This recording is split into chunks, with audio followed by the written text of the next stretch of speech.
Bonjour, c'est moi Geneviève, l'aventurière sans gluten. Aujourd'hui, je vous présente une vidéo en fait qui n'a pas vraiment de trucs dedans, mais j'ai envie de prendre le temps de déposer l'intention derrière la création de cette chaîne YouTube. Donc, c'est quoi son objectif? C'est quoi aussi les motivations derrière la création de cette chaîne YouTube-là? Qu'est-ce que c'est les motivations et qu'est-ce que cette chaîne ne sera jamais? Et aussi, prendre le temps de me présenter.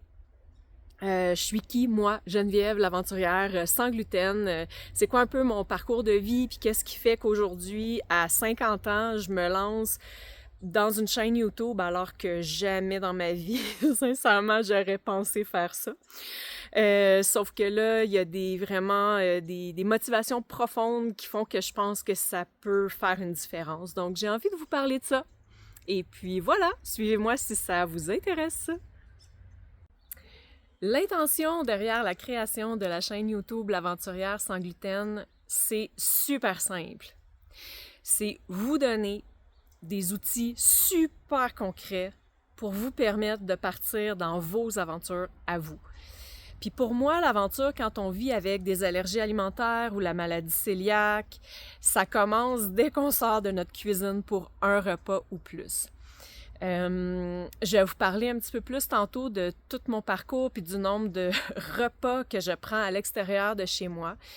Mais pour moi, vraiment, cette chaîne-là, ça sert pas à mettre en valeur qu'est-ce que moi je fais. Cette chaîne-là, j'ai vraiment envie que ce soit un espace de partage, oui, d'expérience, d'expertise que j'ai développé au fil du temps, mais aussi un espace où est-ce qu'on est capable de, ensemble, s'outiller pour réaliser nos rêves, réaliser nos projets, réaliser les aventures qui nous tentent, qu'elles soient en plein air, qu'elles soient en voyage, qu'elles soient d'aller une fois par semaine pique-niquer au parc.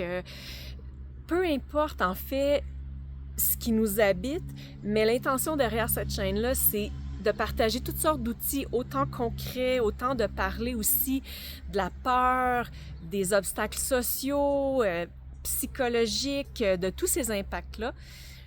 Une étape à la fois, évidemment, pas tout ça tout d'un coup, mais c'est vraiment pour permettre à la communauté, en fait, sans gluten et peut-être des gens aussi qui vivent avec d'autres allergies vont se reconnaître parce que je pense que les trucs se déplacent d'une restriction alimentaire à l'autre, mais de voir justement, plutôt que de voir tous les freins à avancer vers des projets qui nous intéressent, de voir c'est quoi les solutions possibles, qu'est-ce qu'on peut mettre en place, comment on peut se préparer physiquement et aussi intérieurement et aussi autour de nous, c'est quoi qu'on peut mettre en place pour arriver à vivre nos aventures. C'est vraiment ça pour moi, l'intention derrière cette chaîne YouTube. C'est aussi pas mal difficile de trouver de l'information pour nous autres, là, les personnes qui veulent sortir de chez nous, qui ont des idées d'aventure quand on a une condition qui fait que l'alimentation, c'est un peu plus un défi que la moyenne des gens. Donc, moi, je connais vraiment pas tout. C'est super important pour moi aussi que vous contribuiez à cette chaîne d'information parce que c'est vraiment ça que j'ai envie que cette chaîne-là soit vraiment un endroit d'information. Ce que cette chaîne ne sera jamais, c'est un truc avec des beaux montages parce que je suis vraiment pas bonne là-dedans. J'ai pas de drone, j'en aurai pas. Ce sera pas non plus quelque chose pour faire de l'argent, monétiser quoi que ce soit, essayer de vendre quoi que ce soit. J'ai vraiment envie que ce soit un lieu sécuritaire, d'échange, de partage d'expertise pour nous redonner notre pouvoir puis notre espace pour partir dans les aventures que nous, on a le goût de vivre. Alors, Geneviève, l'aventurière sans gluten, c'est qui cette bébête-là? Je m'appelle Geneviève, j'ai 50 ans. Et depuis toujours, le plein air puis l'aventure, ça fait partie de ma vie. Le désir d'aller voir qu'est-ce qu'il y a plus loin, de l'autre côté, de me dépasser aussi physiquement, psychologiquement même parfois.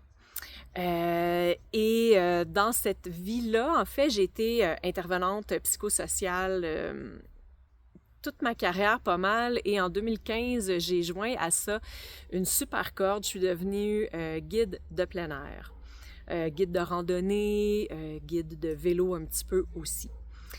Plus concrètement, dans ma vie personnelle, j'ai fait beaucoup de séjours de randonnée, mais ce qui m'intéresse plus particulièrement, c'est, disons, mon parcours depuis 2018, année où est-ce que le diagnostic de maladie cœliaque est arrivé dans ma vie, le 7 juin, plus précisément.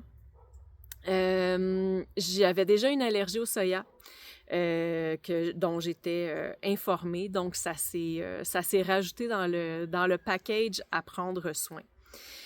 Il y a eu tout un processus, disons, dans l'année 2018 où est-ce qu'il y a eu des essais, des erreurs, mais surtout, ce que je souhaitais, c'était continuer à partir à l'aventure. Et je l'ai fait. Donc là, j'ai pris des petites notes, là, excusez-moi. Donc, depuis 2018, on va dire depuis la maladie cœliaque, j'ai passé plus de 6 mois à vivre dans une van au Canada et aux États-Unis. Ensuite de ça, j'ai passé 6 ans quand même à travailler comme guide de plein air. Donc, 6 ans à cuisiner pour d'autres personnes avec gluten dans des contextes soit de camping, soit quand c'était des séjours en hôtel. À ce moment-là, moi, je cuisinais mes propres repas dans ma chambre. Donc, 6 années vraiment à me nourrir les autres, tout ça dans des contextes hors de ma maison, hors de ma cuisine. Surtout, Canada, États-Unis, encore une fois, pour ces éléments-là. J'ai fait plusieurs randonnées, soit en ski de fond, soit randonnées pédestres avec des nuitées en camping, donc préparer la nourriture pour ces expéditions-là. Et je cumule aussi le nombre impressionnant de plus de 300 jours de voyage à vélo, dont 215 qui sont Canada, États-Unis, Mexique. Et c'est au fil de cette dernière aventure-là qui a commencé pour moi le 8 juin 2025, où est-ce qu'avec mon conjoint, on a décidé de partir à travers les Amériques à vélo pendant une vingtaine de mois. C'est pendant ces heures-là que j'ai réalisé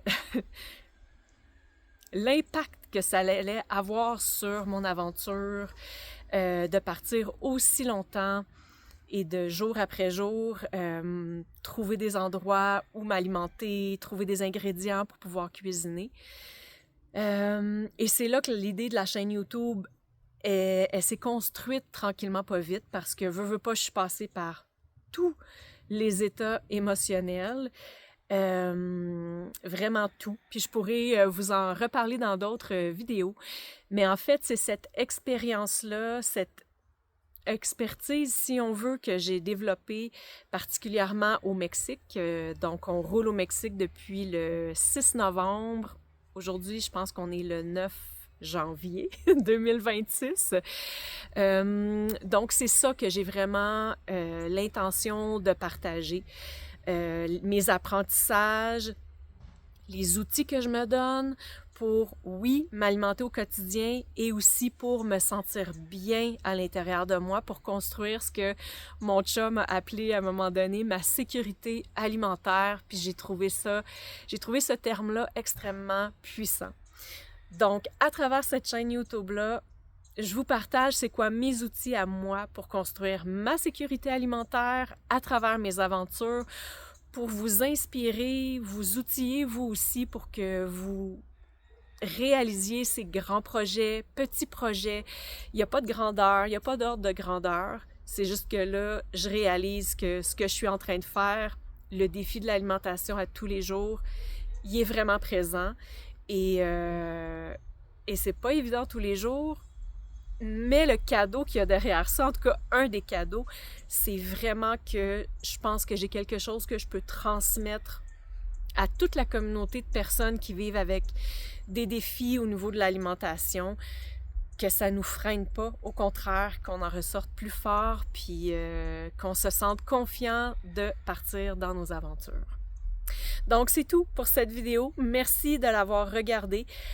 Mon souhait profond, c'est que, sincèrement, s'il y a une personne qui écoute ces vidéos-là un jour et qui construit une aventure qui lui ressemble et que cette personne-là elle a envie de vivre, ben mon objectif, il va avoir été atteint. Bonne journée!